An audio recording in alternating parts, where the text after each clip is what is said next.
Well, hello there, Wickeds. How are you doing? It is Sunday evening.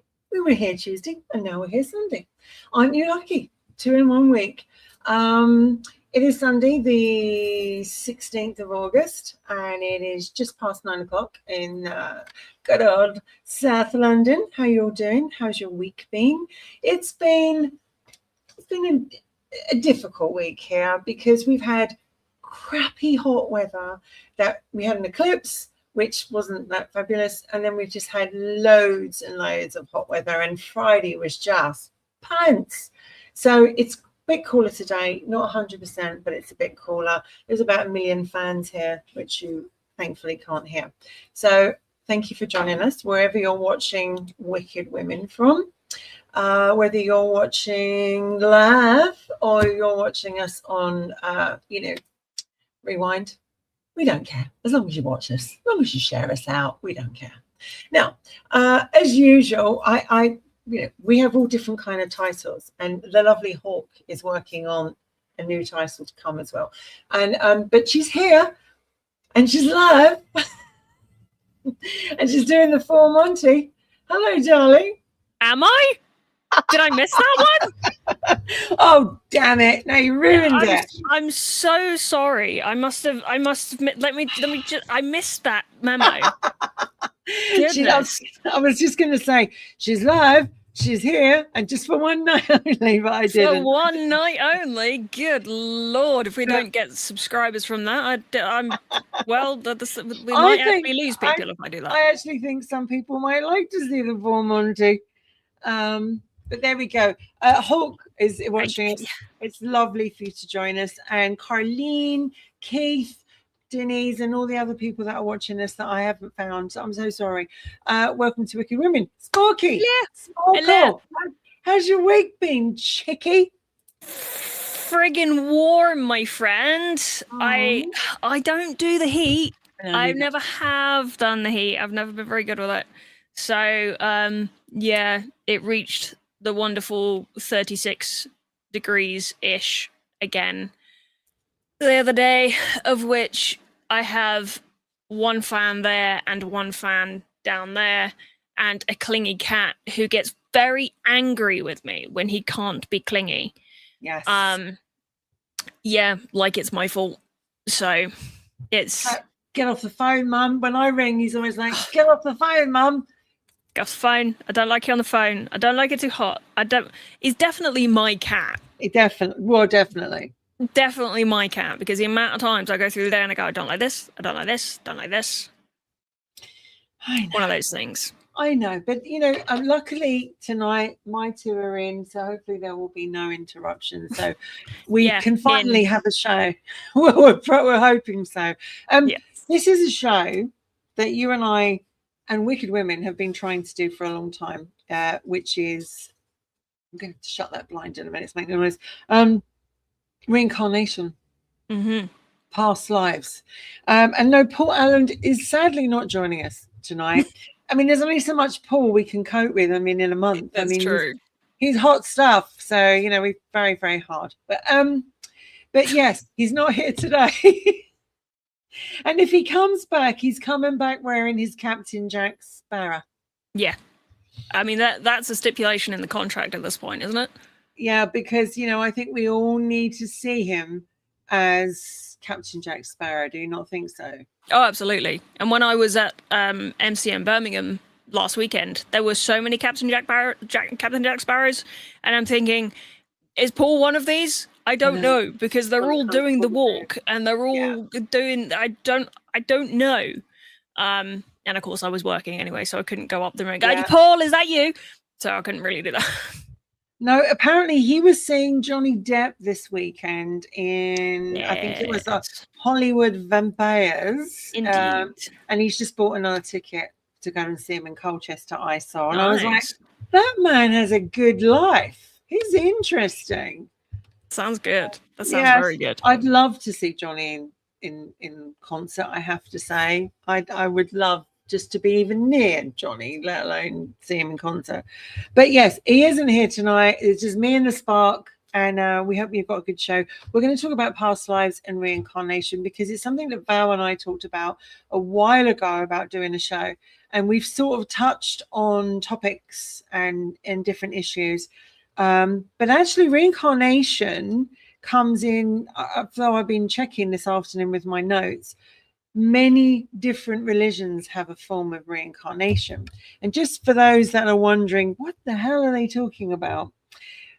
Reincarnation is an understanding that the soul in my body right now will one day disappear, and Wendy will be gone, and it will go off into the great wilderness and come back and be reborn into another body as a different soul, different spirit. So it's rebirth, being reborn again and again. It's the belief that the physical body doesn't die, and the soul or consciousness, whatever Mark likes to call it, the soul or the consciousness is born again in another body and begins a new life. And you know what?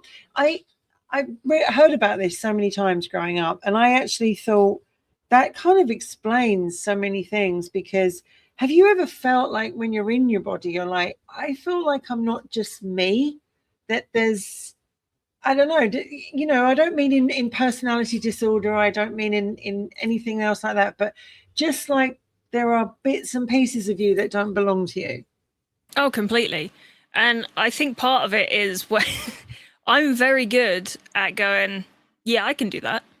I've never done it before, ever in my life. Yeah. But I go, no, I can do that. And I go and do the thing, having never taught myself how to do this specific thing, having never been taught how to.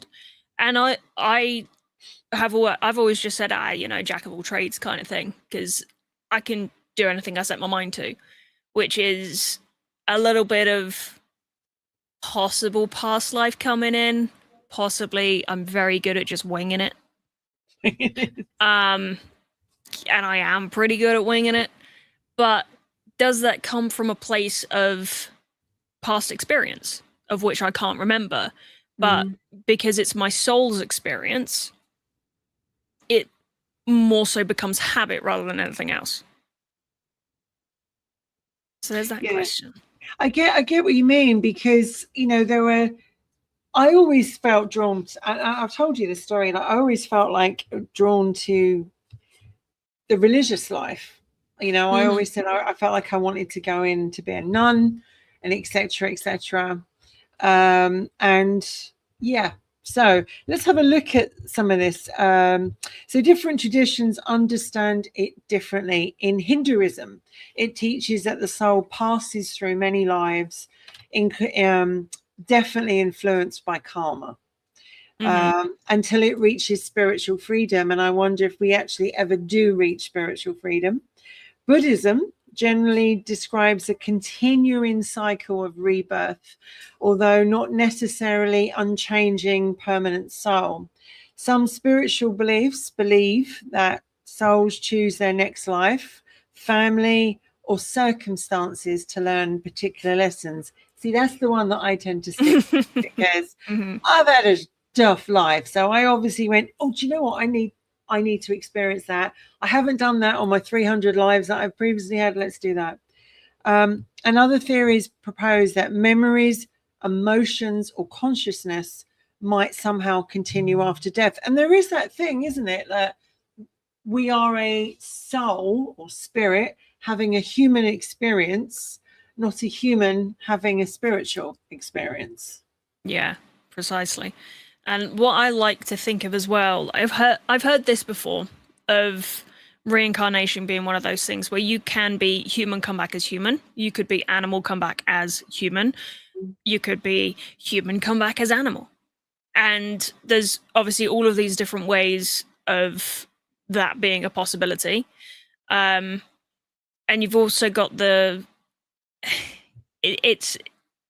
I love reincarnation.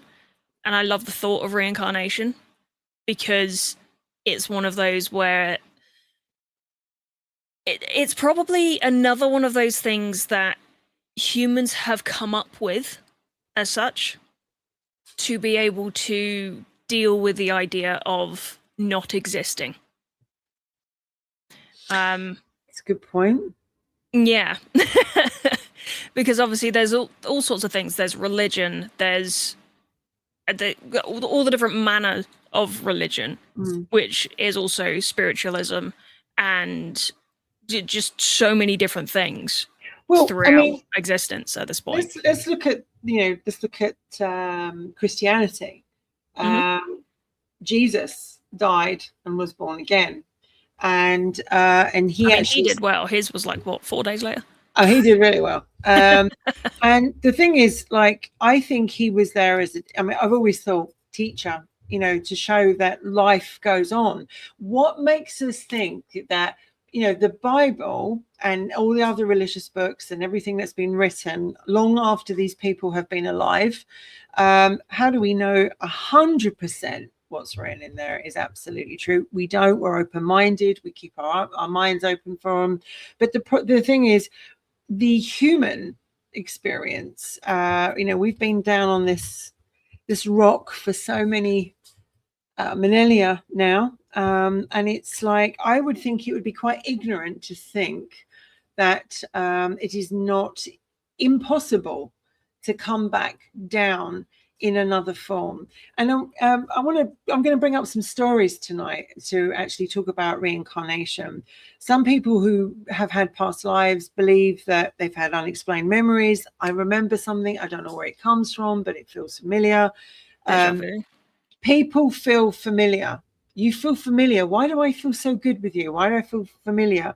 Having unusual birthmarks, intense fears, abilities, they have no just cause. They have no just cause. I'm just looking who Lou Chester is. Hello, lovely. Oh, it's Lulu. It's the Lulu. Hello, Lulu. Sparky, say hello to Lulu. How did that take you so long? I just saw it. And I went, like, oh my cool, God. I know who that is. It's the Lulu. Immediately. It's my Lulu. Reincarnation is the possibility that death ends one lifetime, but not the person or soul experience it. Now, I want to bring up a little story before we go back into looking at reincarnation. And one story that's always stuck out to me was the 2 towers that sadly were lost. I've heard some of these stories. One of these stories. One of these stories hit me really hard because there were several children who reported speaking about dying during the towers. I mean, it was just a terrible, terrible thing. And most of us watched it, and it was just awful watching all these people dying. And these stories are especially haunting around 9/11 because, you're looking for names and occupations and people that lost their lives and details. And there's a couple of stories here that I'm going to bring up. And one is a boy called Cade. His mother said he had unusual behavior. I've got some notes here, so forgive me. He's had unusual behavior that began when he was quite small. He drew disturbing pictures of tall buildings, aeroplanes, and people falling. At approximately 3, so he's only a little, approximately 3, he saw a photograph of the New York skyline with the Twin Towers on it. He reportedly became really excited and pointed at the telly and said, "That's where I used to work." He claimed he worked in an office high inside the building. He spoke about having a wife and child, and sometimes behaved as though he was older than his actual mother. His most chilling statement was reportedly, "I fell with the building and I'm still underneath it."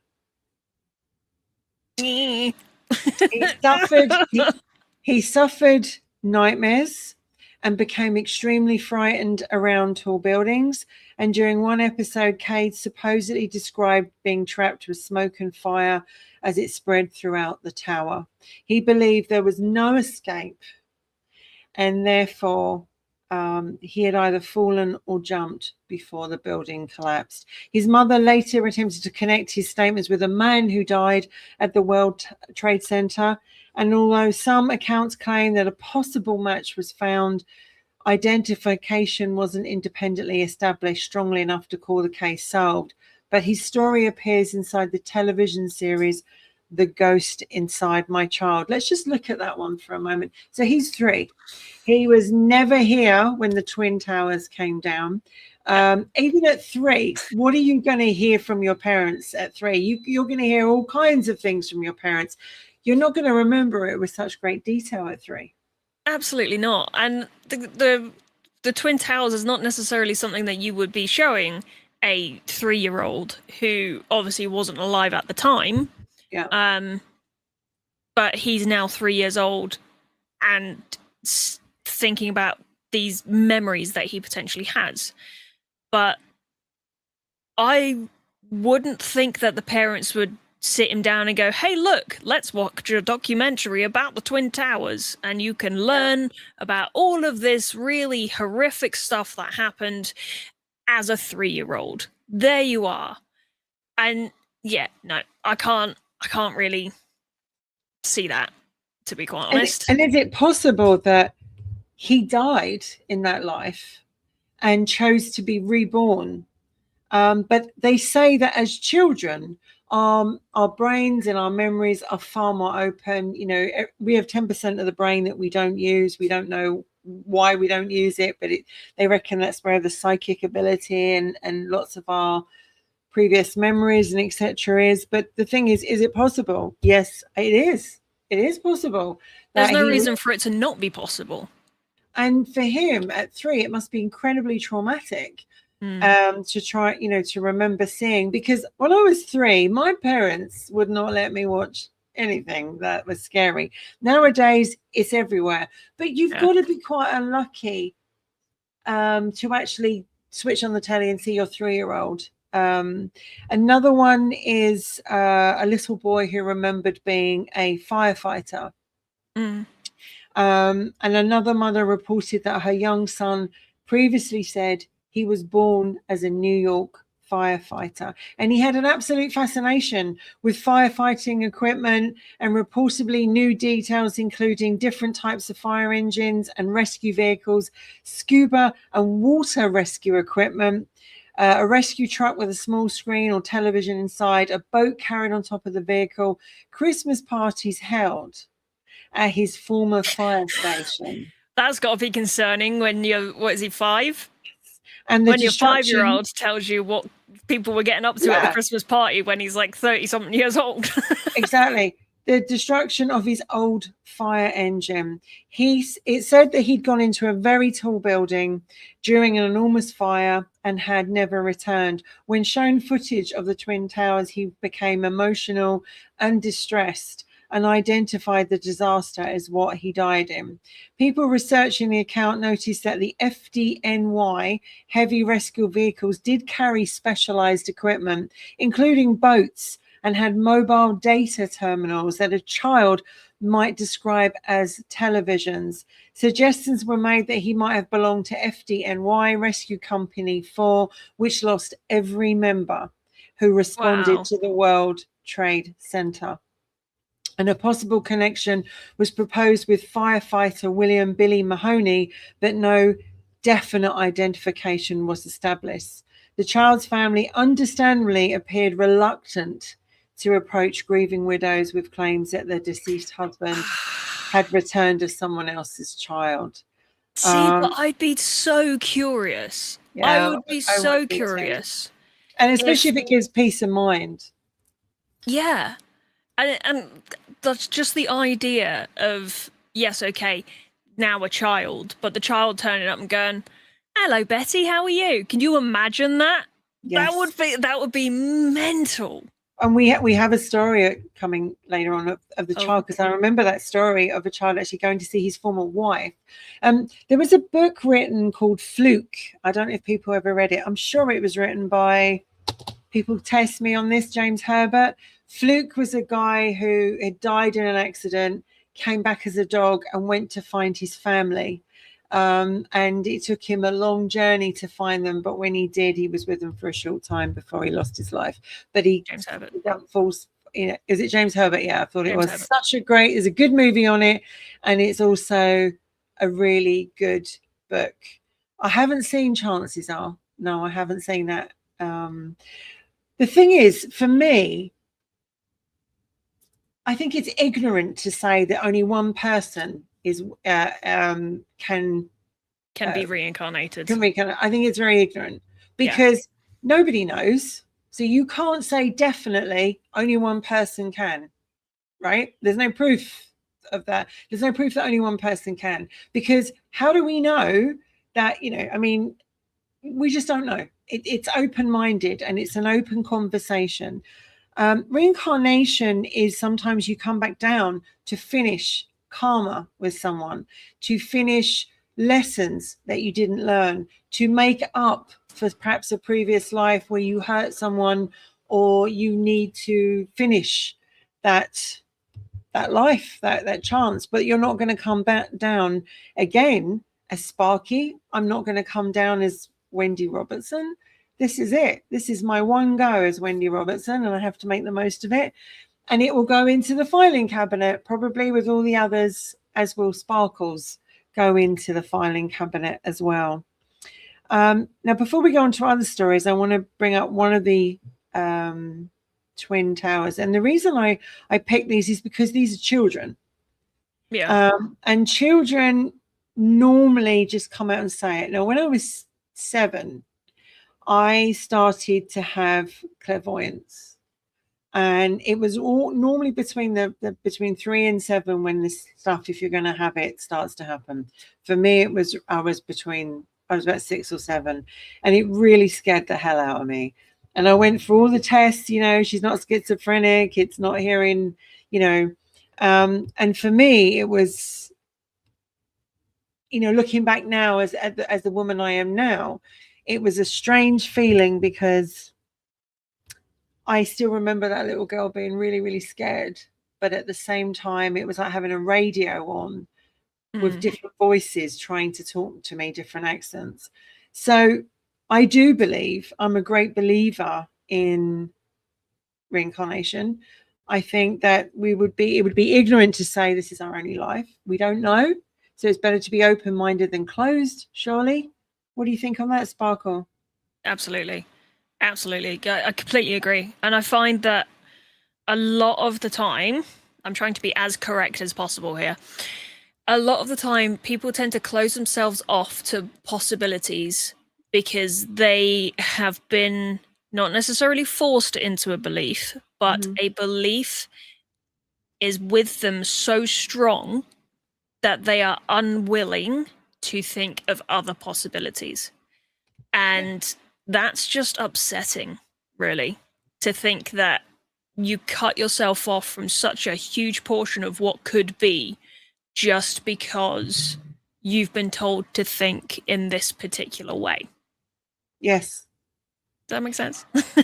It does. I mean, years ago I wrote a book. I read a book by an author called Dr. Brian, I think it's Weiss, Many Lives, Many Masters. Fantastic book. From the moment I picked it up to the moment I finished it, I was riveted. It was published in 1988, and it recounts his treatment of a patient called Catherine. During hypnosis, she reportedly began describing apparent past lives. Dr. Weiss said that exploring these memories relieved many of her fears and anxieties. Now, I have been regressed.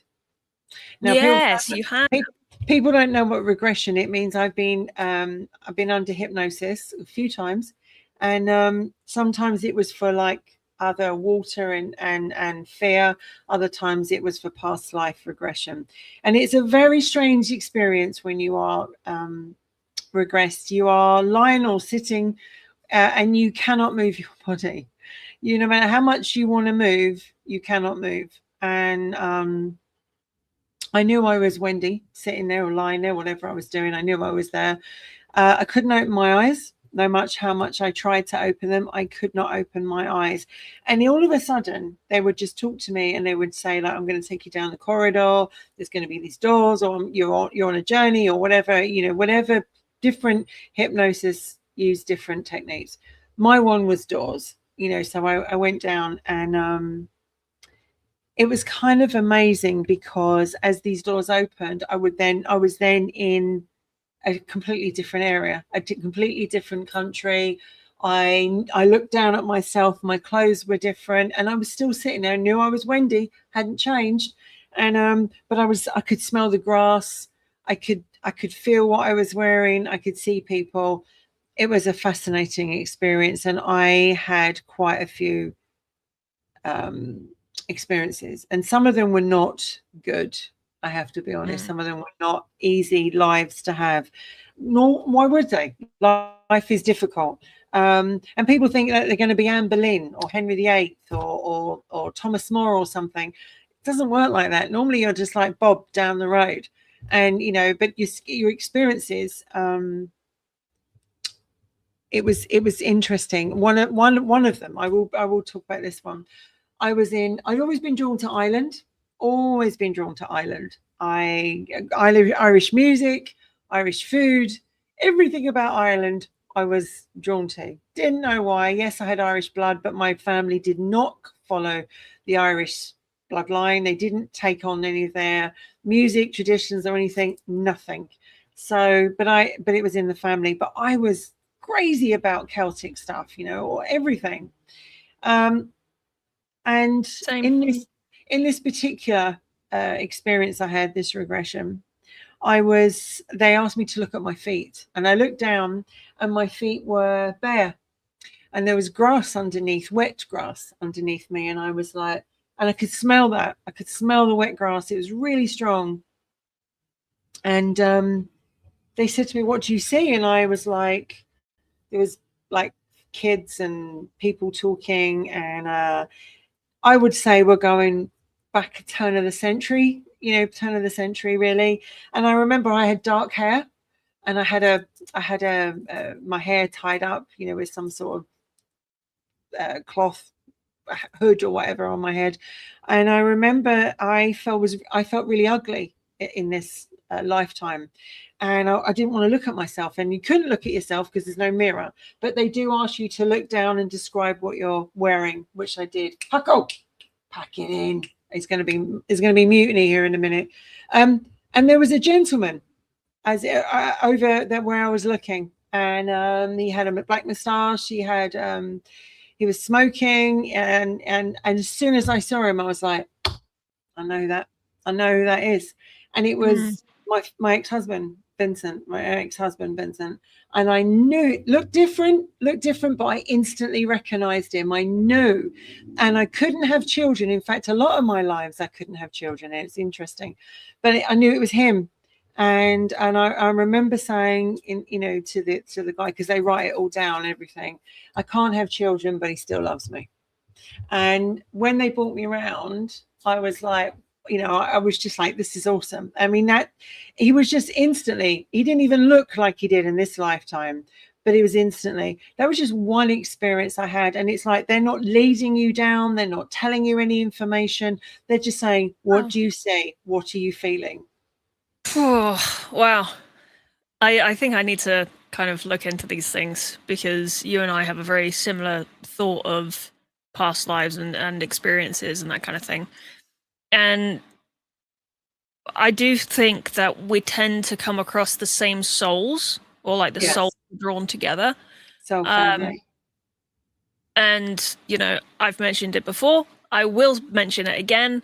But obviously the first time you and I met, there was just that instant, I know you, I don't know why. And that was I don't know, a 2-minute meeting, if that. Here's my car. It wasn't even that bit. That was when we were at Fantasy. Yes. We were at the back, and obviously the cars were together. And I just remember coming away from it thinking, that felt really weird. That felt like I knew you for some reason. Not sure why. And I know that we've spoken about it multiple times. And obviously, like, the way that our lives are being led at the moment and that kind of thing. And it's really interesting because it's only happened with a few people, and it's never happened as strong as it did with you. Mainly because, like, the other ones, I can't really remember them as much. I know that they've happened. I was the most interesting one, let's put it that way. Indeed. But I know what you mean, because you felt very familiar. And, you know, Mark just said, you're just giving your car to someone. And I was like, I'll be fine. She'll be back tomorrow. And he said, you're not worried. And I said, no, I felt like I'd always known you. Like that, you were, absolutely familiar. And that's happened quite a few times in my life. We can meet people that can seem familiar. We can meet people that remind us of someone else with that familiarity. But when you just get that grounded, down-to-earth feeling where you're like, I can't explain it. And that's why I suggest people would buy Many Lives, Many Masters by Dr. Weiss, because it looks at past lives, reincarnation, and the possibility that your consciousness is what remains when we die. So we have the soul, the spirit, and I always go to the solar plexus because that's where I believe it to be. And also you have your brain and, your consciousness. Where is it? Is it in there? We don't know. But he talks about the story of Catherine in the book, and I won't go into all of it because you really have to read the book. But she was looking for treatment because she had severe anxiety, recurring nightmares. She was terrified of water. I have that. Darkness, choking. I have that one. And enclosed spaces as well, and an intense fear of dying. I have that too. She'd had difficult relationships, and she would react very badly emotionally. After she had all kinds of treatment, nothing else worked. She went for hypnosis, and he instructed her to return to the time when her symptoms began. Instead of describing her childhood, Catherine went on straight away to talking about historical periods. As a young woman living in an ancient settlement, a servant in a later European life, a man involved in battle, a woman who died during an epidemic, and a person who drowned during a flood. Now, I know I've drowned. I absolutely believe I've drowned in a previous life because I have an incredible fear of choking. And I choke all the time when I'm drinking. I choke. I've done it for years. And I say to Sparky, one of these days, I'm just going to choke. I know that, that bastard will take me because I am terrified of water, terrified of the sea. It's nice to look at, won't go in it. I won't go in deep water. I can't even drive on a bridge, like Tower Bridge. I just can't. It's just like, no, I can't go on there. And choking, I have this thing about choking. So when you live alone and you choke, you think, please God, not today. Don't let it be today. Her deaths were frequently sudden and traumatic. We believe some corresponded with her present day fears. For example, a pulse drowning appeared connected to her fear of water and choking. Well, hello, I can recognize that because I have the same fear. All the time, I've had to teach myself to drink slowly, to drink on one side more. I don't have any scarves around my neck. And if I do, or necklaces, they're always like loose. I don't have loose anything, ones. Yeah. Tight around me. She also described an intermediate state after describing a death. So in this state, she speaks about reviewing the previous life and preparing for another. And that's an interesting, Sparky. Let's look at that. When we die, they talk about the book that opens up with all our lifetimes. Everything we've done as Wendy and Sparky, who we hurt, who we wronged, who we did well for. And we look at the lessons we learned and look at the things that we didn't learn or we didn't do wrong. And that's a kind of the book of judgment or the day of judgment that some religions would describe. I would imagine any person, any soul looking at that life, and I'm not talking about when you die and your life flashes before you. I'm talking about you're reviewing your life, your lovers, your family, your friends, the things you've said and done. You know, that Decisions. must be a very,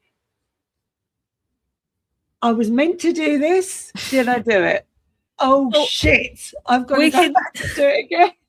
we could do the same thing, and like even just as we're living now, Yeah. we all do it where we just suddenly think back to a moment and spiral. Where we go, oh crap, she's really, did I really? And you get that sickening feeling in your stomach, Yeah. and it happens. I mean, going back to what you were saying about like the Book of Judgment, I had a very interesting thing when I was a kid, which I'd forgotten about up until this point, where as a child, I believed that, and this is morbid actually thinking about it, that you're buried. Your conscious self is still with your body at that point because you have to go through the review, right? So I had that in my mind. Now I'm probably about 5 or 6 years old at this point when I had this thought of every time I blink, I take a photograph of what I'm doing at that moment in time. Wow. That is what I see when I'm reviewing. So I went through a stage of blinking so many times throughout the day, and Mum went, "Are you okay? Is there a problem?" I'm like, I'm just taking pictures. I'm just taking pictures because that's what I believed. And I've always had this really strange thing about death. As I'm getting older, I'm getting a little bit more blasé about it. But I remember being that age, 5 or 6 years old, suddenly thinking, this is going to be gone at some point. And I remember my stomach basically feeling like it was trying to turn itself inside out because of the anxiety and the fear, which I can only assume that's what it was. But I had this thought in my mind that you end up with almost like a little sprite type thing that talks with you as you go through your screenshots, basically, or your pictures, as to what you were doing, what you were thinking at that time, and the fact that your life will run a lot quicker because it's pictures every 30 seconds or so. It's not actually a film as such. It would be a very jagged film by the time you watch it. And I had kind of forgotten about it until this point. But you have to go through it and you have to relive it before you can make your future decisions as to what it is that you're going to be doing next. Absolutely, because at the end of the day, like, we're down here for such a short period on this planet, on this rock. Do I believe that I'm a great open-minded believer? Do I believe that we could be another consciousness on another planet? Absolutely, I do. But at this time, at this moment, I'm down on planet Earth, and I'm doing it here. I think it's important to say that there are going to be people that don't believe in reincarnation. Maybe they belong to a religion or that doesn't believe in it, or maybe they just don't like the feel of it, or maybe they just think, no, this is just one life. When you die, you die. Well, I guess the truth is we'll find out. All of us will find out at the end. And sadly, you can't come with me and hold my hand. I have to do it on my own. But it's a very interesting thing because he talks about, funny enough, you mentioned that the groups there, Dr. Weiss talks about soul groups, how the fact that when you come back down, you travel through multiple lifetimes together. So you can be brother and sister, you can be lovers, you can be parents, you can be enemies, you can be work colleagues. The same soul could appear in different lives, even a child, etc., etc. The relationship changes, but the souls return to help one another learn particular lessons. That is why some people feel that immediate connection with someone or an immediate and powerful dislike to someone they've only just met. And as I said, we are spiritual beings temporarily living human lives. Now, if that's true, we are in a human body. And our human body can only sustain so much on this. It unfortunately will get older and things will break down and drop off and etc. But the soul, the spirit, is stronger than that. It knows our journey. It knows what it's here to do, and it knows that it will probably go on. And I always say to people, when you argue and you go like that, yeah, or you're feeling protective and you cover your solar plexus, well, that is where I believe our spirit and our soul is right in here. We hold all our emotions in there. We hold all the crap that we've been through, and without even going to all the chakra stuff, but I mean literally going in there, that's where we hold all our crap. That's why sometimes we get a lot of stomach issues, because we're not dealing with stuff, and it's manifesting now as physical symptoms. Death is a transition, he says, rather than an ending, while love is said to continue beyond any single lifetime. And I truly believe that. I believe if you love someone or you hated them in this lifetime, you may actually get a chance to be with them again. What do you think of that? Yes. Yes is probably the most solid answer I can give you. Yeah, because there are situations where you meet someone and you just click immediately, and there's something, but you don't necessarily know what. And you can try to figure it out, or you just ignore it. It depends. It depends on you, and it depends on the other person as to whether they've got any interest in looking into that themselves as well. I think it's really true, because there are people that you meet and they go, oh, they give me the EBs. Oh right? My god, what my radar's like. If someone turns up in front of me and I don't like them, that is it. That's it. I can't. I'm very good at realizing if someone is what their intentions are. Call it a trauma response or whatever you want to call it, but I am very good at looking at someone and going, don't like your vibe. Don't like it. And the ick, as they like to call it these days, but literally you get the EBs and you go, something about them. There's just something about them that I'm not sure about. We may live many lives. We may meet the same souls in different forms and continue learning until fear or the lesson or karma, whatever you want to call it, is replaced by understanding and love, because the greater consciousness is all about unconditional love and having this great knowledge. And as human beings, we're having to live. Imagine how big the soul is. This is another thing I've often thought about. How big is our soul? How big is our spirit? We think of it something like, maybe just in this position. It's huge. It's absolutely huge, squashed into a human body. It didn't even want to go in there till at least 6 months in the womb, because that's when they say the soul and spirit enters the body at 6 months in the mum's womb. And it's pushed in, because at the end of the day, that's an interesting thing. When does the human body get the soul? When does the human body get the spirit in? Does it come from when we're conceived, or does it come in as just before we're due to be born, kicking and screaming? No wonder we cry when we come out the birth canal. I was comfy. Not again. It's like, geez. But it's true. Like, the spirit is huge. It's not this tiny little thing. It's not like just in a nice little box. People think about it being like a little fairy sprite type thing, don't they? Yeah. It's squidged in there. And sometimes they say, and I hear all kinds of things with the people I work with at nighttime, when you're dreaming and you feel like you're above your body, the out of body experience, that big jump in. It's because it's like, not your time to go yet, come back. Who knows? That moment where you're dreaming and you step off the edge of a building, or you trip or something like that, and you suddenly go, oh my god.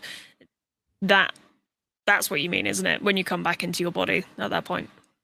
I also think as well, like as I said, most people think they were like Anne Boleyn or someone really famous, right?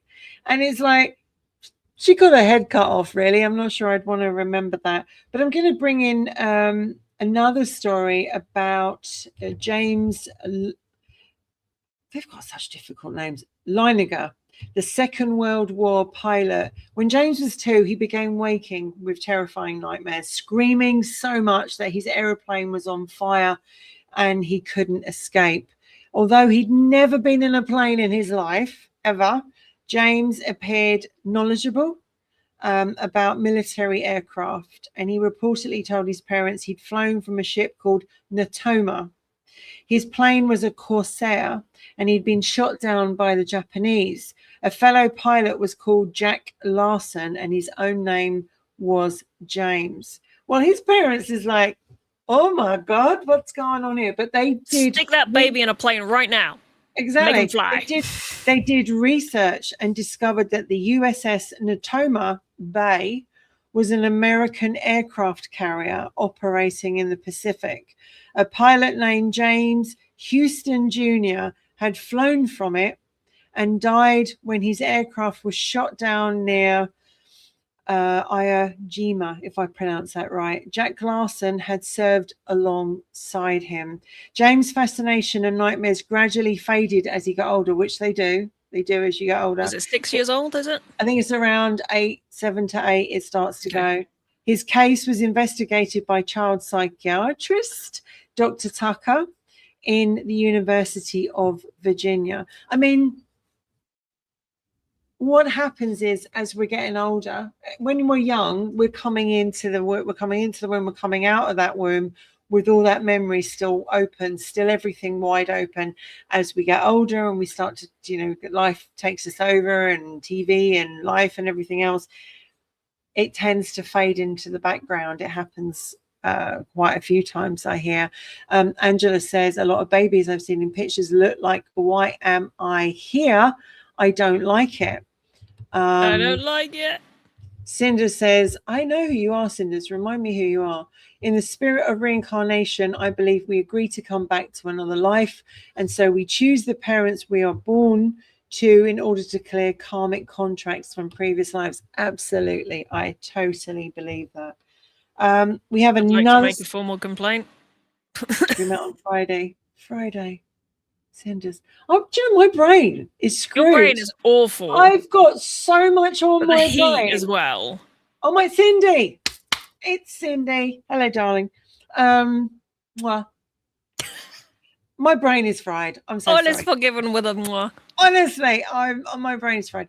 We're going to go to Ryan Hammonds next, the boy who remembered Hollywood. At 4, Ryan became fascinated by old Hollywood, looking at photographs from 1930s. He pointed to one of the men and said, that's me. He described living in Hollywood and dancing on Broadway, going to Paris and owning several houses. He said he had 3 sons, drove a green car, and worked with famous people. Researchers identified the man in the photograph as Marty Martin, a former film extra who later became a Hollywood talent agent. Ryan made dozens of statements that matched Martin's life, including personal information that was not easily available publicly. In one detail, Ryan said that Martin had died at 61, although records initially listed him as 59. Later investigation actually showed that he did die at 61, not 59. Ryan says that sometimes unexplainable things happen to him. He did not know why these memories were coming back to him. He had no idea. All he did was saying, I remember them. And he can't, I mean, that's just awesome, because that's pretty cool. Love to remember one of my past lives. I really wish that I could just go, oh, it's so vivid, I remember it, that would be awesome. I mean, it's one of those things where it's so curious to try and think as to what happened before, what's possibilities, and that kind of thing. And I know that we've spoken about it before. Obviously, I'm going back to the fact that you and I knew each other in a previous life. I want to know more about that. I want to know why. and I want to know why I feel so strongly about being around you. Because there has to be something. Either that or I was your dog. There's like something, like, I don't know. Past life dog. Well, you'd have to go back a few years. What I mean is from your previous life. Yeah. A dog of yours in a previous life. That's all I can think of. Hulk says he was a Viking lord and Wendy was my queen. Well, that sounds like a life I'd like to remember. That would be pretty that's good. for sure. The thing is, when I was growing up, I went to normal Sunday school. We were not taught about reincarnation. It was, and I was taught about every Christmas and December, you know, Jesus was born. Every Easter, he died and rose. And that is a form of reincarnation, obviously. But it was like there was something going on in me that wanted more answers. This was not, you know, I had all these, we have a brain, and I think we were given it to actually, you know, choose and decide and make decisions and actually question. Yeah, you've made me wonder as to when I started thinking about reincarnation, because a similar thing. I went to C of E school, and then I went to like just a regular public school kind of thing after that, and it's one of those where I've always thought about it. I've always wondered, but where did that come from? Where did it start? I highly doubt that it was a conversation that me and my mum had, because that probably never came about, or I might have mentioned it at some point. And I know that she's quite spiritual in herself at times, not all the time, but sometimes. And I'm kind of wondering where that came from, and if it wasn't anything that I watched or read about or anything like that. Again, from the age of 5, shall we say, from my earliest memory, I've always kind of looked at butterflies and gone, I was a butterfly once. I'm like, how do I know that I was a butterfly once if I have no concept of reincarnation? I like the idea of being a butterfly, though. I'm not gonna lie. I mean, you look very pretty. You don't have much of a life, sadly, but you know, yeah. I mean, absolutely. And I must question: do we come back as an animal, like dogs? I mean, animals are given no voice whatsoever, and the things they could tell us if we gave them a voice. And I actually wonder that, you know, they watch, they're silent observers. They watch us through our lives. They can fulfill, you know, they can feel familiar, like out of the blue. You know, a dog will come up to you and it won't stop following you, and you're like, hello, and it will, like cats are the same. So I do wonder if that goes on in the animal kingdom as well. There is a story, and I'm going to just pronounce her first name because I can't do the other one. Swan Latter, I believe, is her name. She was 3 when her family passed through the Indian town of Katnai. She asked the driver to turn down a road towards my house. She began describing a former life as a woman named Baya. And Swan Latter remembers Baya's husband and children, the layout of their former home, family nicknames, changes made to the house after Baya's death, money hidden in the property, and song and dances that were unfamiliar to her present family. When Baya's relatives visited without introducing themselves, Swan Latter was said to recognize several of them and address them according to the relationships with Baya. She behaved affectionately towards Baya's children, despite being physically much younger than they were. And unlike many children in these cases, Swan Latter's memories apparently remained with her for many years.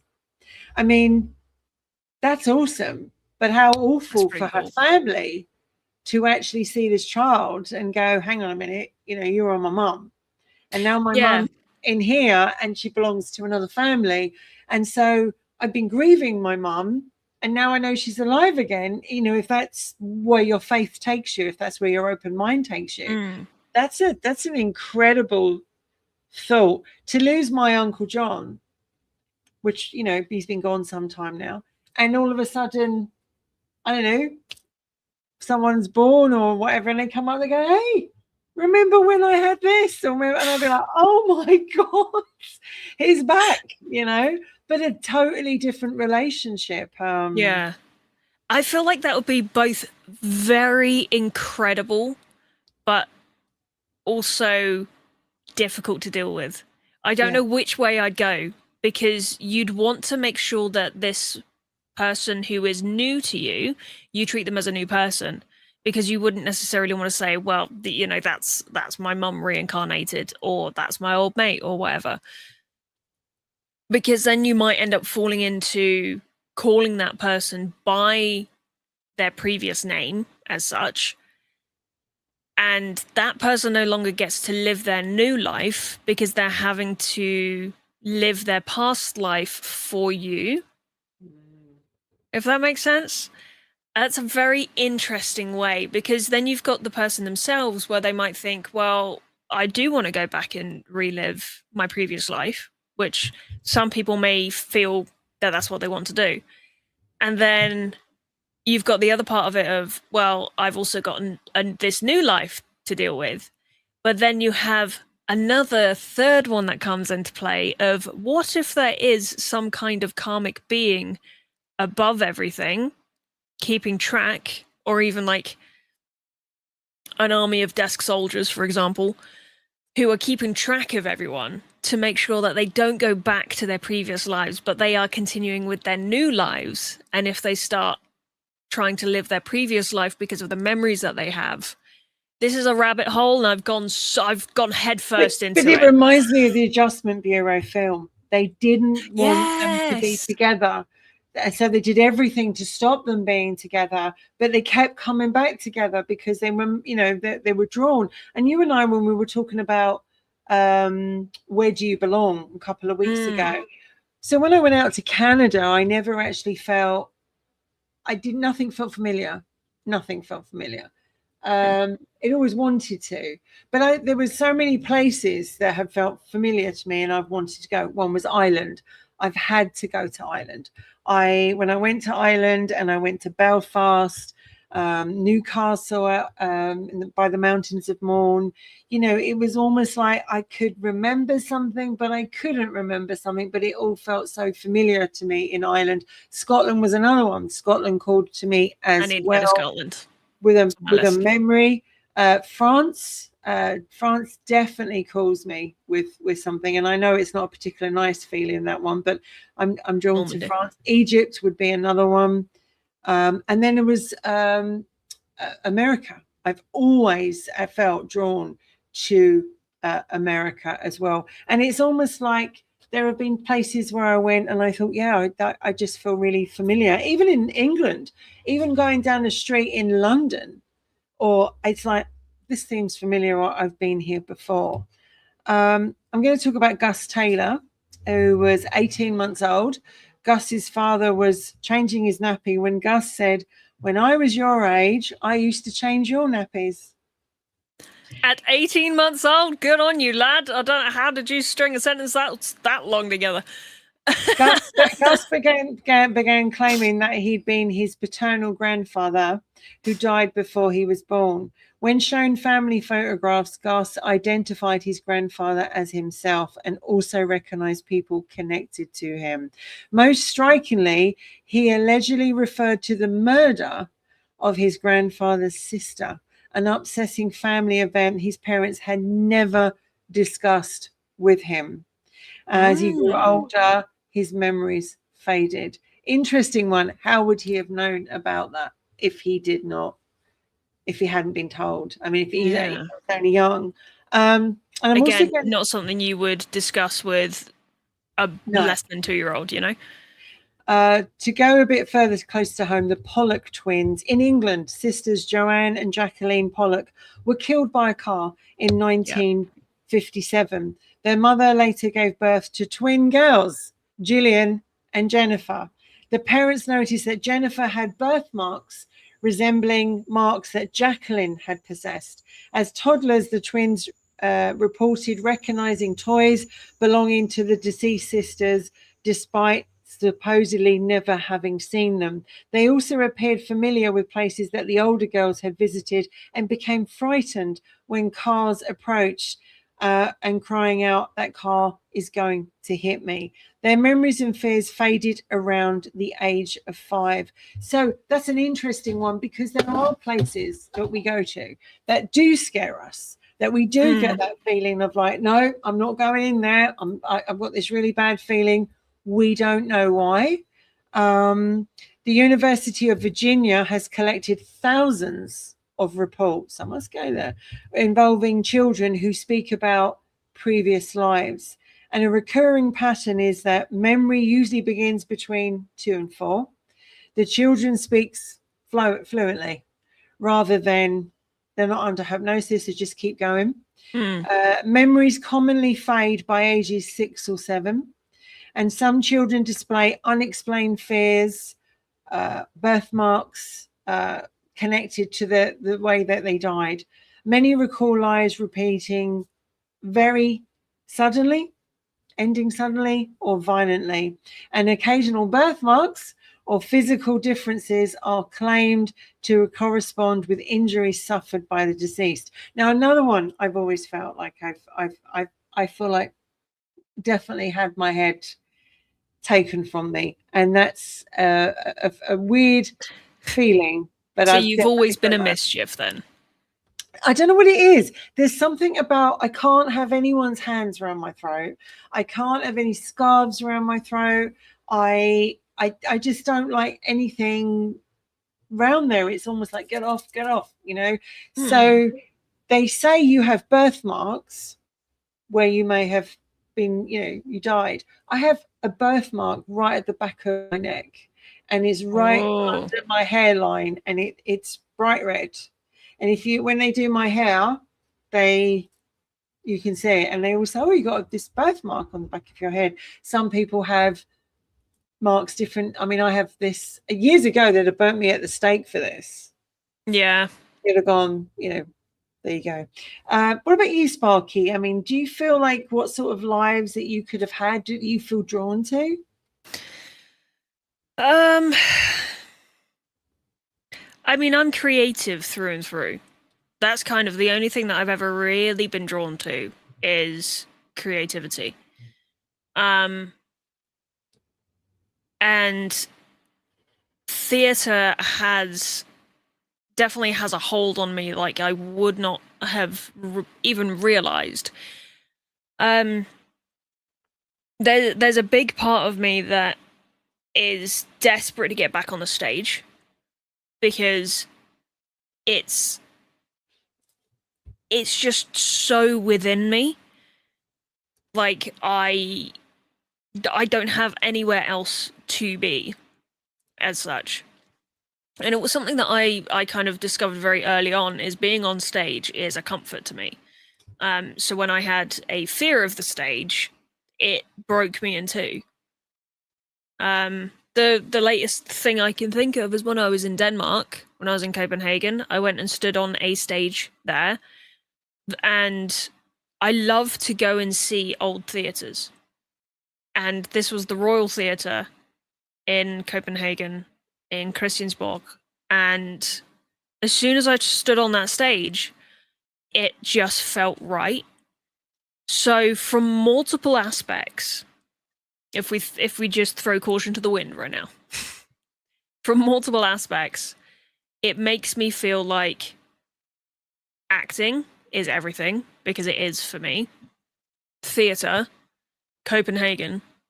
So if we go backwards, was I one of the actors on stage within the theatre at the Hof Theatre in Copenhagen? Is that why it felt so right? So there's that question of it. For me, I've had a fear of the water since I was very young, but apparently that before I almost drowned when I was a kid, apparently I had no issue with jumping into water and so on. But it was when I was about 4 or 5 that I nearly drowned. So that's in just about the time period where things start to change.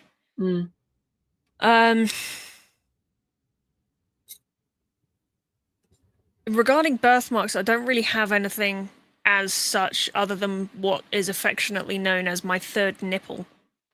Okay. Because I have a mark just under my left breast. But if we talk about damage and so on from previous lives, could have been an arrow, because it's about the right circumference really to be the stalk of an arrow. So that's quite interesting.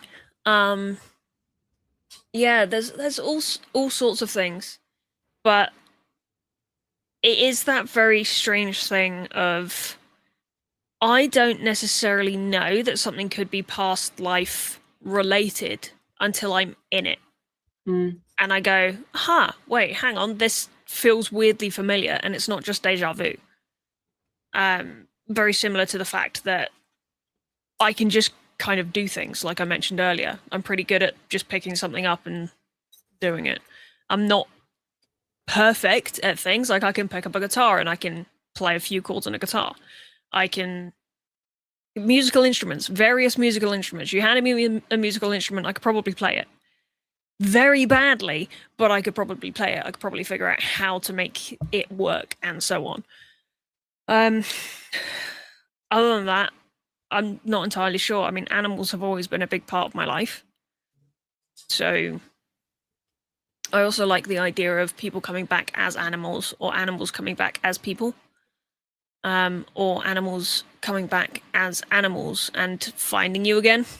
I've heard that a few times. And that's something that I remember when Henry died, I actually said, come find me again. Now, obviously, you're expecting to find some, a dog or animal come to you, and with the familiar quality, you just know. And I didn't have that, although Huckleberry is very, very similar in lots of ways. But, I guess I don't know. And also, you don't have to reincarnate if you don't want to. I mean, some people don't want to reincarnate. You don't have to. Reincarnation appears in many religions over the time. As I said, in Hinduism, it's called samsara. So it teaches that the soul passes through cycle of birth, death, and rebirth. A person's karma, and that's an interesting thing, because we talk about karma all the time. It's their karma. Is this my karma? The consequences of our intentions and our actions on this time round help shape our future in a future life. So how we treat people, how we respond, how we treat, other people, and our intentions in this life, is that good karma for the next one? I mean, the amount of times I hear people saying, I must have done something really bad in a past life. Like, maybe you did something good in a past life. Why didn't you go with that one? I mean, they believe that the ultimate goal is moksha, which is freedom from rebirth, the reincarnation trap. And that's another one we've been hearing a lot about lately, the reincarnation trap. And as I said, in Buddhism, they believe that one life causes another, rather than like in one candle, light in the next one. Karma, habits, and consciousness contribute to the process. The goal is nirvana, liberation from suffering and the cycle of rebirth. And they believe that certain spiritual teachers deliberately return, and the Dalai Lama is regarded as part of a succession of reborn teachers. And there's, I wanted to look at another one. As you say, Christianity do not accept reincarnation. Most Christian churches do not accept reincarnation. Blows my mind. I know. I'm quite honest. Mainstream Christianity teaches that a person lives once, dies, faces judgment, and may ultimately experience resurrection, not repeated lives in different bodies. Hang on. May experience resurrection. Which is a form of reincarnation. Yes. So why don't they believe in reincarnation? Or do they think that one dude X amount of 1,000 years ago is the only person who can? Sorry, it would be very hard to think there's only one person, right? Also, resurrection and reincarnation are different. Reincarnation means experience another life in a different body. Resurrection means the person is restored or transformed by God. As I said, this is something that none of us will absolutely know. Islam rejects reincarnation. They teach that people live once, die, and enter an intermediate state while awaiting resurrection and judgment. Some mystical or culturally influenced groups have held beliefs resembling reincarnation, but they aren't part of orthodox Islamic teaching. So they're two big religions that a lot of people follow, and they do not talk or believe in reincarnation. It's like, this is your one life. It's your life. You know, you're not having anything else. This is it, right? And I always think to myself, it would be ignorant to believe that we know all the answers. It would be ignorant to say we are the only life force of consciousness in the galaxy. And it would be ignorant to say that we may not possibly reincarnate. We won't know. It is just a open conversation that a lot of us feel drawn to.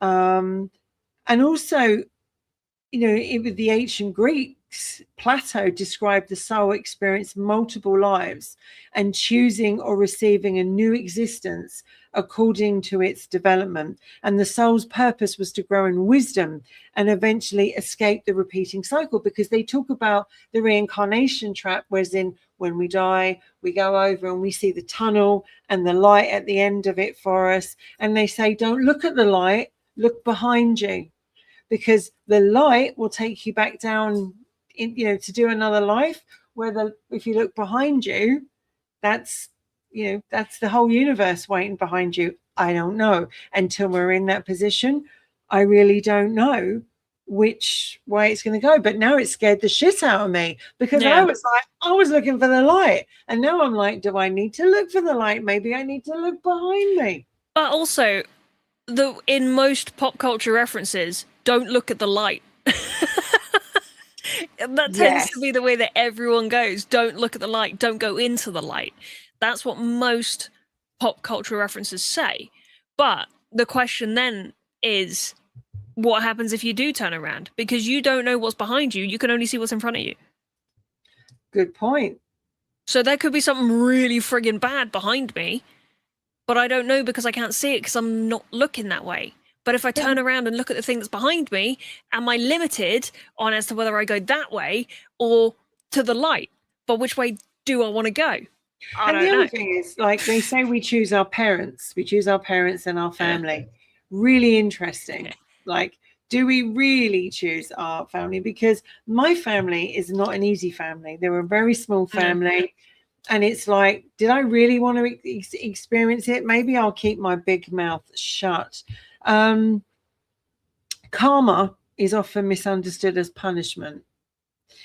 In many Eastern tradition, it means that actions have consequences. For every action, there is a reaction. There's an equal and opposite reaction. Exactly, which influence a person continuing their spiritual journey. And we always say, don't you? Oh, karma finds them. I hope their karma finds them along the way. How do we know? How do we know? I mean, let's look at Hitler. There's somebody that you could probably say, without his actions, the world would never have come together and joined as one against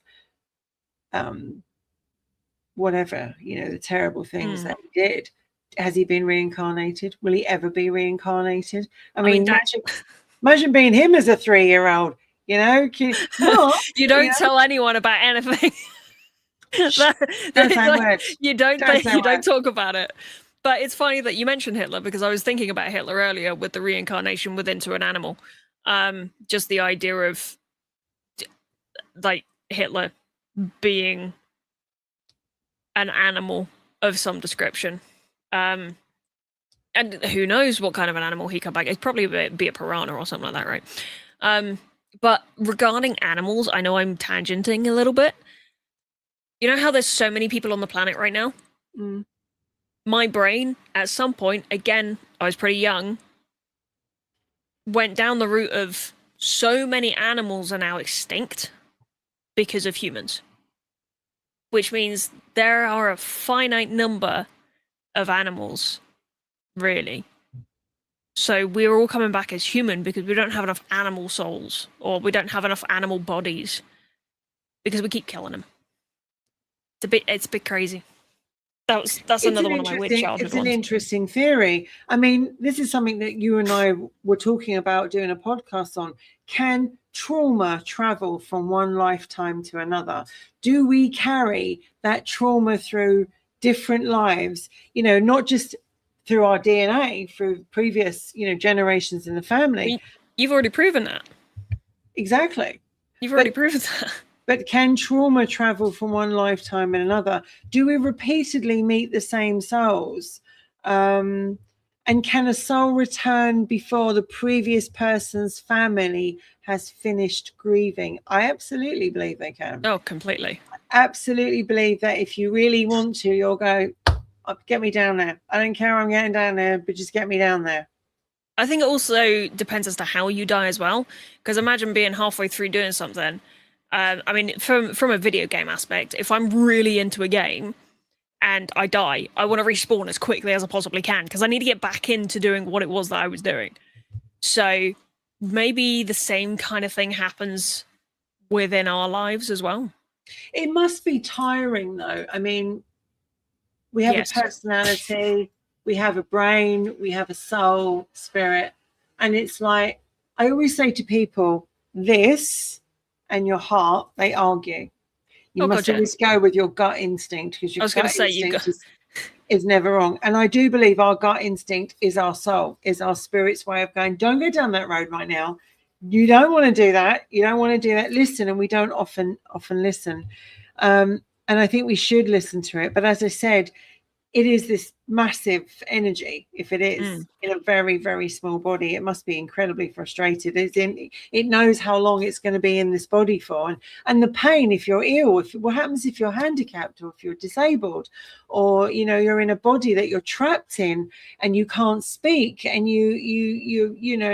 it's like, did I choose to come down this time, to go through that? It's a really, really interesting subject. Some of the films that they've done about reincarnation, Dead Again. Have you ever seen that with Kenneth Branagh and Emma Thompson? No, I haven't. That sounds really good, though. It's got Kenneth and Emma in it. Good Lord. 1991. The film's about a woman with amnesia, hypnosis, and the apparent reincarnation of two people connected by love, jealousy, and murder. I have seen the film, and Emma's awesome, but then she's awesome in anything. The next one, as Angela said, Chances Are, a romantic comedy in which a deceased husband is reincarnated and unknowingly encounters his former wife and daughter. It asks what's happened when the soul remembers a relationship but returns in a completely different life. Now, I've never seen this next one, but I've always wanted to see it, Birth, with Nicole Kidman. She is a widow approached by a 10-year-old boy who claims to be her dead husband reincarnated. It raises uncomfortable questions about grief, identity, proof, and whether emotional recognition is enough to establish who somebody is. Now, one of my favorite films, which I've watched again and again and again, is What Dreams May Come with Robin Williams. It is the most awesome film. Robin Williams stars as a man who journeys through the afterlife in search of his wife. Reincarnation is not the film's only subject, but it explores soulmates, which we'll be looking at another time. Soulmates, death, spiritual connection, and souls returning to life. It is visually beautiful and emotionally very heavy, but it's a beautiful film. And Robin Williams, I mean, he never put a foot it wrong in a movie. He always had a good movie. It is an amazing film, and I would say to people, What Dreams May Come, which was in 1998, is absolutely an amazing film. There's a few more here which I'm going to bring up, and I don't know if you've seen them, but these go back actually quite a way. Fluke, as I said, Fluke, 1995. A deceased man returns as a dog and gradually remembers his human family. It appears to be a family film, but it contains lots of ideas about regret from a previous life, needing forgiveness before they can move on, wanting to protect their family. And I remember seeing the one with Tom Hanks in, called, where is it, Cloud Atlas. Did you ever see that one? No. I'll be honest, I really haven't seen many films in my You life. should And the ones that I literally get have, going. I watch the same films over and over again. We need to I'm get a you on comfort this. monster. 6 stories unfold over across different centuries. The same actors appear as different people, suggesting that souls, choices, and consequences echo throughout our time. Its idea is that one person's actions affect lives, not just ours, but far into the future. Now, there was a point I was going to bring up actually. You ever seen those things on TikTok? This is John Travolta. He's reborn again. This is him of a different. I was going to put them on here, but it was like different Hollywood stars, and they found people that looked like them a long time ago, and they look just like them in this yeah. life. Yeah. I think another one is what's the girl who was in The Devil Wears Prada? The dark haired one. Anna. It's not Anna Kendrick, is it? I can't remember her name, but No. she's another one that looks. Another one is Nicolas Cage. Nicolas Cage, as they are. I would get people Anne Hathaway. Look, Anne Hathaway, yeah, they look just like it. Sparky, see if you can pull up people that were there, doppelgangers, the doppelgangers of these. Keanu Reeves, yes, that's the other one as well. Yes, that's right. Thank you for bringing that up. Because I'm really interested, because it's like, wow, Keanu Reeves has lived before, or it's the same person. So the ones that it's giving me is Nicolas Cage. Mm-hmm. He's got one from the Civil War. Justin Timberlake, who apparently has an old-timey criminal in a mugshot. Wow. Rupert Grint looks like Scottish painter Sir David Wilkie. I think John Travolta is one of them. Chuck Norris, Vincent van Gogh. Really? Apparently so. Chuck Norris? Chuck Norris looks like Vincent van Gogh, apparently. And he kept both his ears. It's true. Bruce Willis, a World War II general, Douglas MacArthur.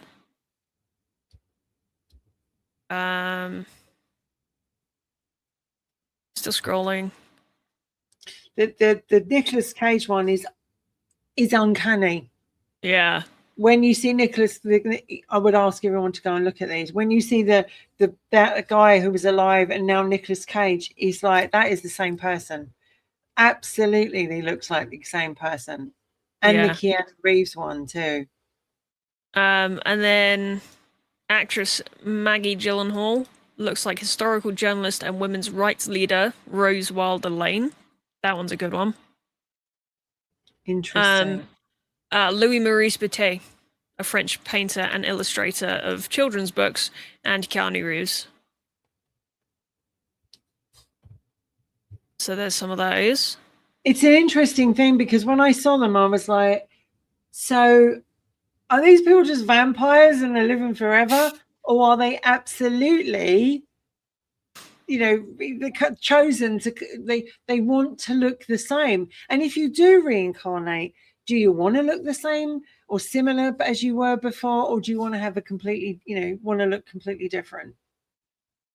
Yeah, that's a solid question, because I suppose if you're needing to think about, oh, that's funny. There's one that I've just seen, which is Caesar Augustus and Vladimir Putin. That's funny. Wow. That's quite funny, actually.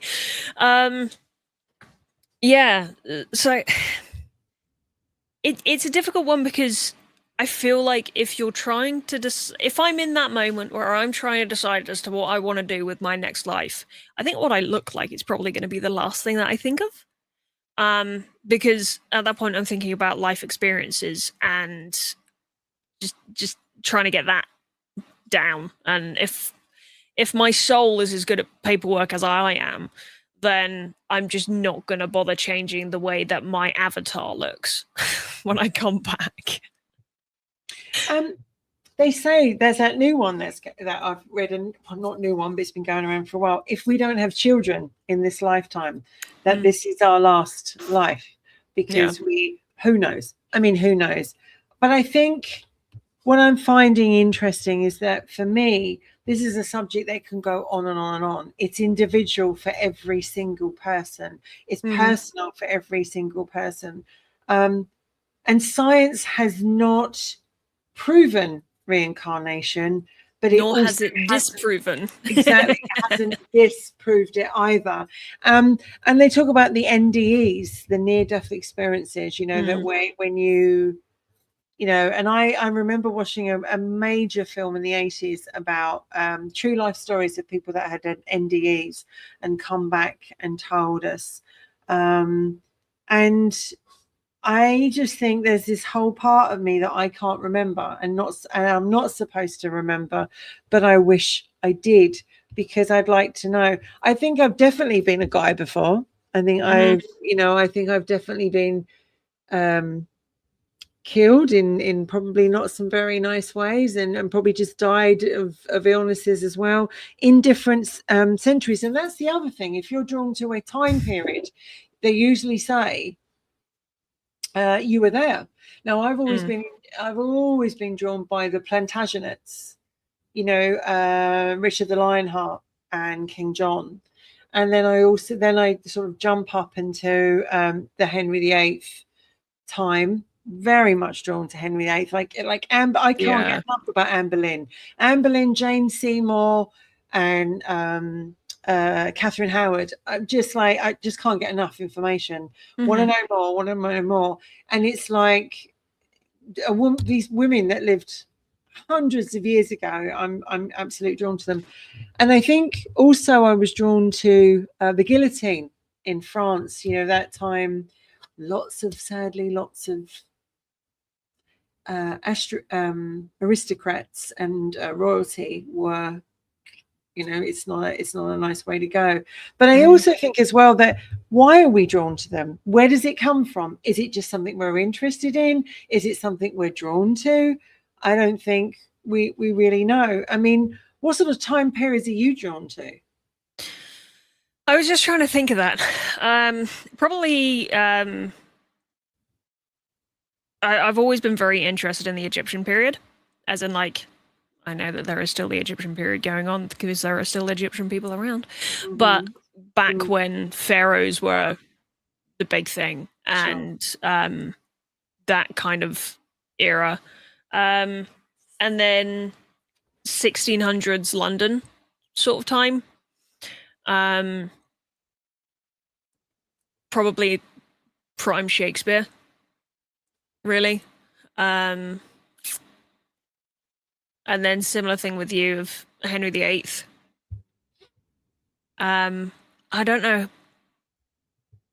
Because obviously the Egyptian period, we're looking like a very long time ago. So there's a gap there. Yeah. Where I probably was just vibing, because what I find with most of, what I would assume I have done with most of my lives is I live on vibes, and I still just live on vibes. But Do you there's need to also break that? okay. Do you need to break that, or is that something you're comfortable with? I like living, not necessarily living in comfort, but living in happiness. Right. So for me, we'll go with this life. I'm pushing myself for my voice acting and my acting and pursuing that because it's something that brings me joy and comfort. And that's what I mean by living with vibes and living with comfort, because that's what I do. That's what I'm supposed to do. It's what I enjoy.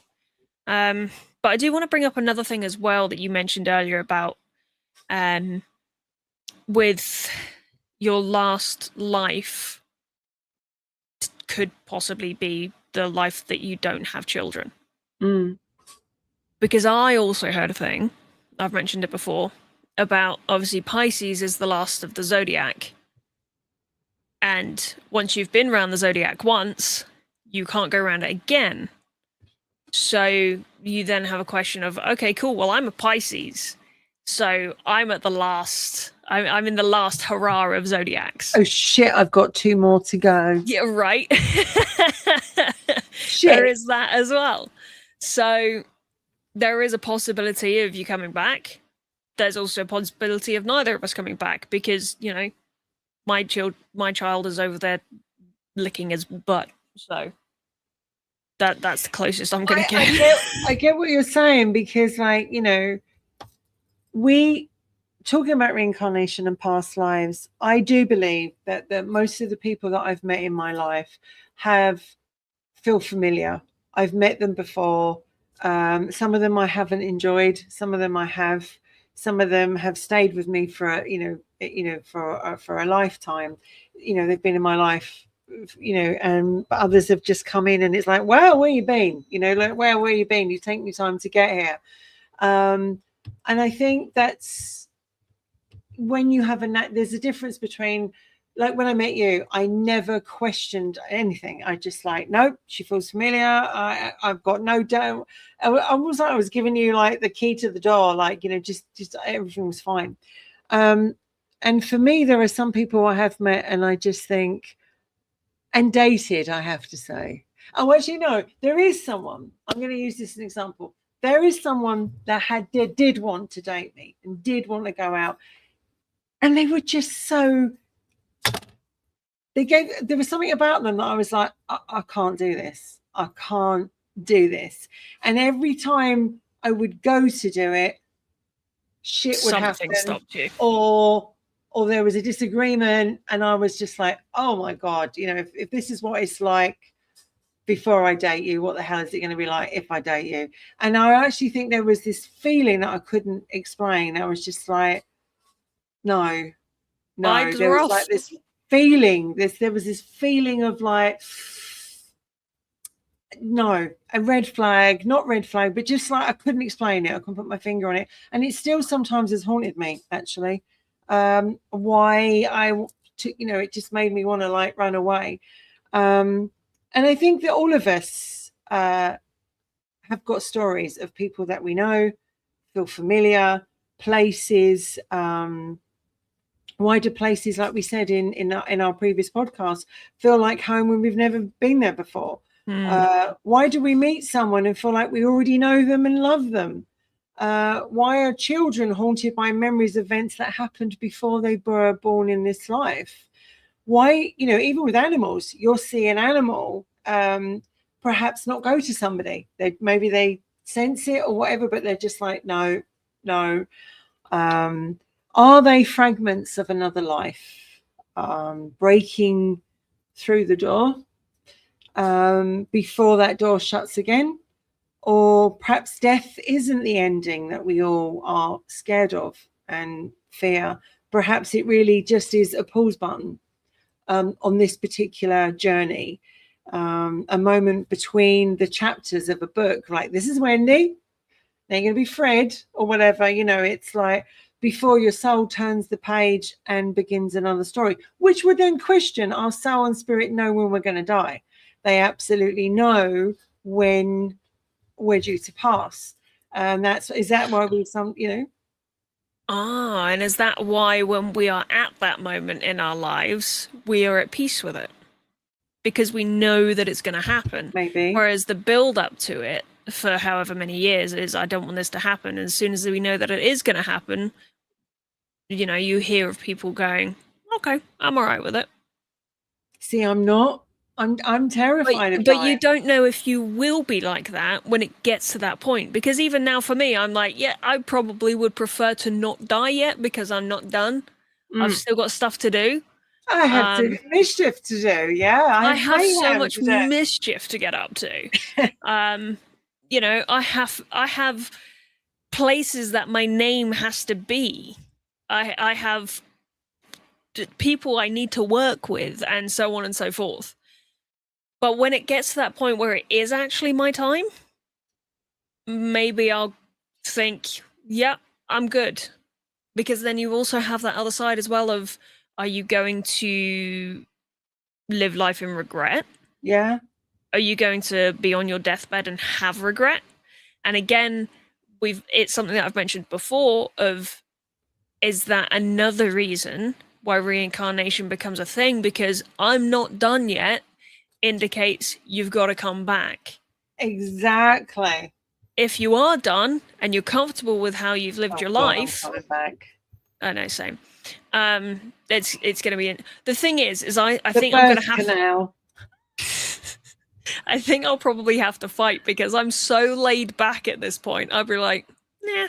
I mean, I can. You got to go through the birth canal again. And maybe that question is like, not who was I before, is what have I come back to learn, as you say, and what souls have come back to find me? Because that's the thing, isn't it? My mom, my dad, John, Harry, etc. Of course I want to see him again. Of course I want to be with him again, and hopefully I will. But if we all come back down again, will we actually know each other? Possibly not. Maybe we might feel familiar, but we may actually never know who we are until we actually get down here. That's the question that keeps me wondering. And I think it's really good that we talk about this subject and we keep questioning it and we keep wondering, because we're given brains for a reason. What is it all about? What is the bigger picture? What are those questions that it's too easy to go, this is your only life. When you're dust, you're dust. How do you know that? Have anybody come back from the dead and actually resurrected themselves and been on telly and go, well, when I was sitting in there, and I don't know. I really, really don't know. But also, would they be believed? You've got the opportunity there for a lot of screen time. If you are someone who says that you have been reincarnated, you have a lot of screen time there because it's something that people are curious about. It's the same as when people die on the table and come back. What did you see? What was there? Hi, Vamp. What was there? My cat just then. Oh my God. He has never said anything until a podcast. And when you die on the table. My God. That was interesting. Vampers, have you got something to say, my darling? He doesn't actually. He's woken up now. He doesn't. No, he doesn't tend to shout that much, does he? He never doesn't. He doesn't normally interrupt us at all, does he? But I think that's a good point that you're bringing up, and I think the University of Virginia is obviously believing in something because they're studying thousands of cases, which is amazing because it's not really something that you would imagine. I don't want to say reputable, but do you know what I mean by like Oxford wouldn't investigate something like this because it wouldn't be a viable subject for them to put money into. Does that make sense? It's too curious for someone like Oxford. I think that a lot of people are interested and they're curious about it. And I think it's a conversation that we've had around the dinner table, on a night out with the girls or whatever. Like, who do you think you were before? Where do you think you've come from before? Reincarnation is a huge, huge subject. And there are books out there that I would recommend people read. Many Lives, Many Masters by Brian Weiss. Life Before Life, Jim B. Tucker. Children Who Remember Previous Lives by Ian Stevenson. Old Souls by Tom Schroeder. And Children's Past Lives, Carol Bowman. That's a very, very good book. Old Souls is interesting. Just because when I was 12, I was playing darts. I got pretty good pretty quick. Again, one of those things, I got pretty good pretty quick. And I was told I had an old soul because I was playing a game like this. Interesting. It is, isn't it? When we talk about stuff like this. I mean, Steve says, what if we don't have a life? What if we are life? Well, that's an interesting thought. I mean, yeah, we are. Yes, we are life because we are the embodiment of life because we are living.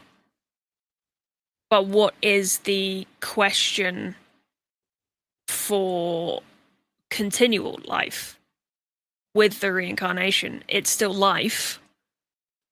We are life now, we are life then. This is getting very... I'm interested, like, you know, when you get these NDEs and they come back and they go, it was brilliant, I didn't want to come back. You know, it was really good, you know, and it was wonderful. Why did you bring me back? And I think, is that what it's going to be like? You know, am I going to go out there and it's going to be like, oh, it's the 80s again? It's just brilliant. You know, I don't know. I think never stop questioning and keep wondering. Never be afraid to look beyond what you've been told, because that's the thing I want to say. I am spiritual, not religious, but it's like religion has told us what we can and can't do over the years, what is right, what is wrong. And as I said, I believe that we're all given a brain to think about and ponder.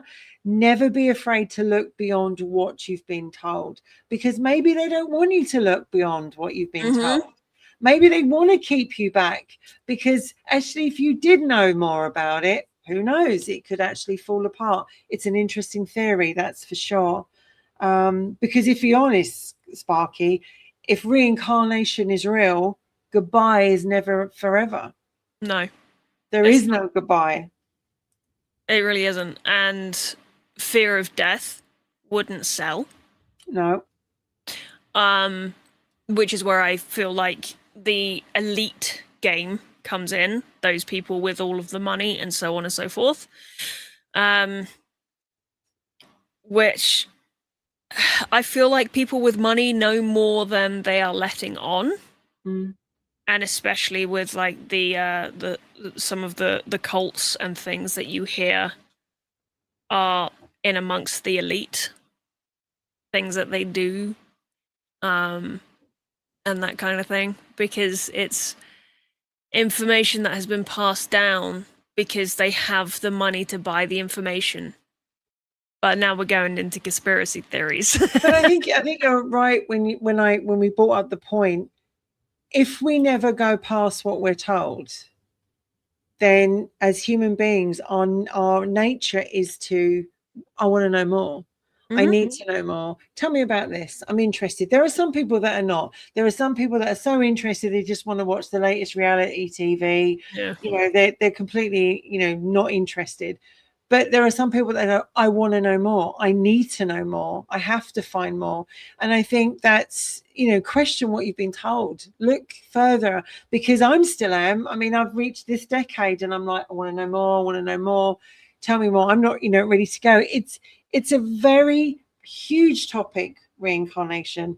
And we've only touched the surface of it. And we wanted to look at it tonight. So I hope that everybody has enjoyed, and please write down any comments, you know, after the program about anything that you've had, like what experiences have you had, because we'd love to know. And everybody wants to know. I do have to say this. I dated someone and they were told they actually were going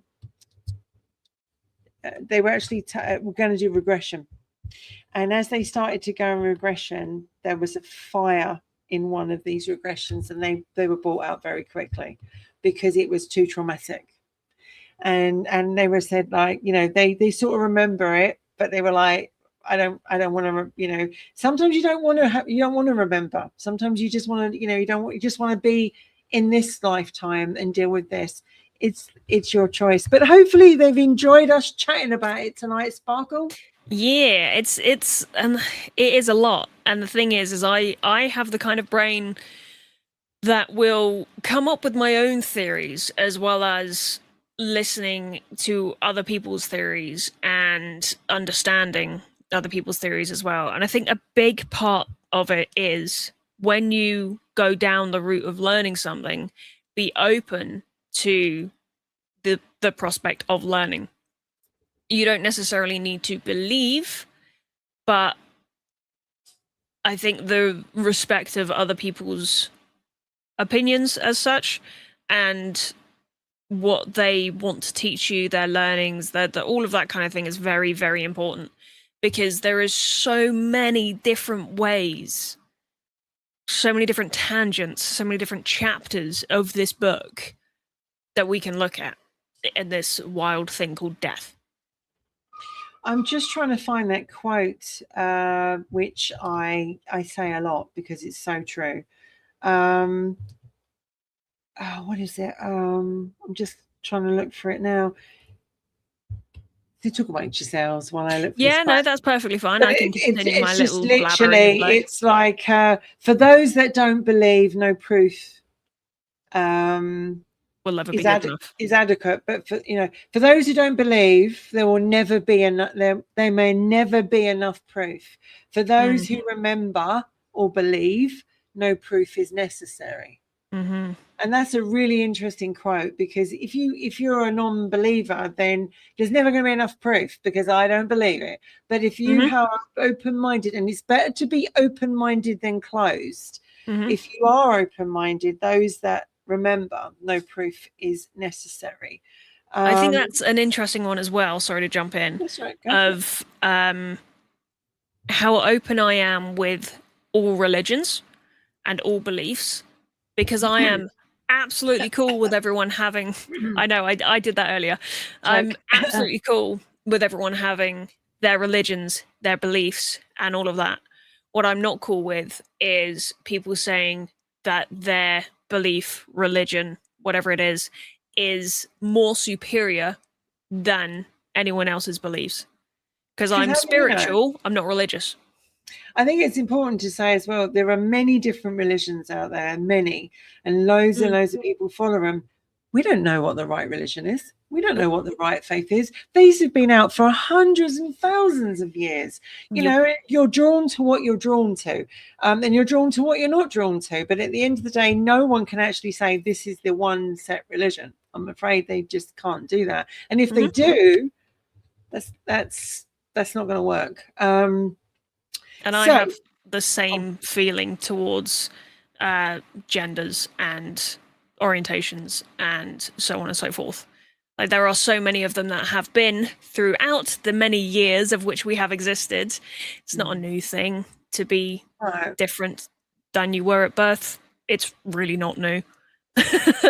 And yet we make out it is. You know, it's like, but actually a lot of it is recycled as stuff as well. Interesting subject. We will come back, I'm sure, and look at this, but it is a very in-depth what we do with Wicked Women. We've been asked to look at reincarnation, so we did this. We looked at this for you guys. It's like you wanted to hear about it. We have a show on Tuesday, all being well, and it's called The Woman You Can't Outdo. Interesting topic. And then we have the following, I believe, I think it's scheduled for, is it the 30th? Let me have a look. I think it's the 25th, but that's wrong. It's actually the 30th. It will be the next Sunday. And it is My Country, My Dog, which so many people have asked us to come back and look at, which we do. It's the 30th. It's the 30th. So Tuesday the 18th and then the 30th, because we are out on Sunday. Yes, there will be no Wicked Women on the 23rd of August. I'll get it right. You know, we're in August. I've had a long day. I've had many conversations with many people. My brain is fried. And normally I have Sunday to myself. But I had to go and help my mum and stuff today, and it's been a long day. So The Woman You Can't Undo will be on Tuesday. Because that would be the Sunday show. But as we're not here Sunday, we're giving you a Tuesday show. So miss us next Sunday. Then the following Tuesday is My Country, My Dog. Tuesday. We actually haven't got the 30th show out yet. It's not out yet, Sparky. I've not put it up. Okay. Wow. We're busy. I know. We did a Tuesday this week, and we did a Sunday. Now we're doing another Tuesday. And then we're doing the following Tuesday. Wow. Because what we're trying to do, you guys are eating good. We are trying to make up for just the few that we've missed and finish these ones that have been waiting to do. And then we go into the month of September, and there are no shows out yet in September. Mentally, I'm not ready for September. We're not ready yet. But secondly, also as well, August is a long month. It's a busy old month. We have a lovely wedding to go to next Sunday. And it's going to be a fab long day, I would imagine. Oh, please don't be anything above 28 degrees. It's going to be a long day. And then, so literally it's like I had a late night last night. I was out with the Impala and Lou last night. And, it was a fantastic night. She enjoyed herself. I enjoyed myself. Of course, we missed you. You weren't there. Well, I've got to make sure that I've got enough fuel to get up to you next week. So, and obviously Sunday we will see you. So it's great. So anyway, yes, that is the show. Tuesday, The Woman You Can't Undo, and the following Tuesday, My Country, My Dog. And that is a really going to be subject, because we're not just looking at one set thing, we're looking at a lot of things. So we like, with Wicked Women, we like to bring out the thing, go around it, up and down it and in it, and then leave you wondering and thinking. So Sparky, like to tell these lovely people what they need to do and what times, when, etc. I will do my best. So obviously you guys know you must like, comment, subscribe, because when you comment, it actually helps us with the algorithm as well, pushes us out to more people, and does with the liking as well. But the comments are the most important for being able to get us out to see more people. If you could share us around as well, let's get some more people into our little collective that we have. And we will be back on Tuesday, as mentioned, 9 p.m. UK time, 4 p.m. Eastern, 3 p.m. Mountain, maybe. Central. It is 3 p.m. Central. That's it. 2 p.m. Mountain. 2 p.m. Mountain. 3 p.m. Central and 4 Eastern. Is that right? I think it is. I get there eventually.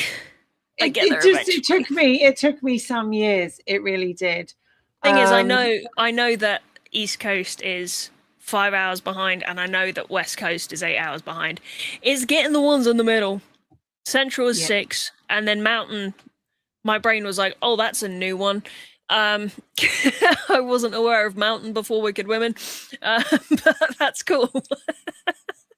I honestly, it's a pleasure to be here with you, Sparkle. I enjoy our interaction, and we always say, if you want to come on and enjoy us, come and watch us every Sunday at 9 o'clock. We're here. We always have some little topics to talk about, but also come in and talk to us as well, because we want to know. You can us in the studio.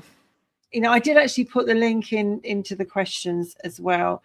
And also I see that Wicked Women is growing. The channel is growing, which I'm so grateful for. We give our time up because we want to bring helping out, little subjects like The Woman You Can't Outdo, Reincarnation, and Beyond the Six Pack. Obviously very important, that one. Oh, so important. Yeah, it was a very important show. We had fun. We had such fun with that one. It was good, but the whole time we were building up to it, I'm going, oh God, oh good, help. Angela, thank you. Welcome to the channel. How did you hear of us, Angela? Perhaps you can let us know. We are always interested to know how people. Thank you, Carlene. Wonderful show again, my beautiful ladies. That is so nice of you. But yes, we will not be here next Sunday. You have to miss us. I'm just trying to go through these comments to see I've not missed any. Steve, how are you doing? Reincarnation, evaporated milk, rapid. Really? I'm that's rapid being rapid. Yeah, it's rapid being rapid. He comes up with rapid stuff, right? Yeah, it rapidly comes from his brain onto the paper. But there's no filter. We've been going, actually, we're coming up to our, what show are we on now? Today is 75. We're coming up to, we're on our 75th show. And literally, I can't wait till we get to our 100 one, because I'm hoping to get some of the ladies back that have been a part of Wicked Women, and including obviously Michael as well, who've been a part of getting us to where we are. And we are taking the show in different topics, different subjects, and it's an open family. You're always welcome to come and join us. Come back and join us. Be a part of the Wicked family, because we all need a bit of Wicked. So apart from that, Sparky, I'm looking for my song to take us out. Now, last week was Val. Yeah, it was. As soon as it started, I went, oh, I know which one this is. We're going to let me just take this away. I wonder who we're going to have today. I don't know, because there is no thing saying. You need to name them. I know I do. You need to name them. I don't know, but it's so much fun to go. It's almost mysterious. There are many different ones that we've done, right? Let's see if I'm on the outro this week, everybody. Let's see. But I have to say, there is a new outro coming in that Hulk has done. He just didn't get it ready in time. Bless his heart, which does have Sparky in it as well. So he's so good. Thank you, Hulk, for your lovely. Hulk is great. He's awesome with the work he does. All these little intros, Hulk's been amazing with. Just reading this comment that's up here. Yeah, wicked. Anyway, listen, have a great week. Hopefully it's a nice cool week in the UK and the USA. Look forward to seeing you on Tuesday. And until then, I'm pressing it, Spark. I don't know, but I'm pressing it. Who knows? And I'll see you soon. Take care, love. Bye. Bye. Here we go.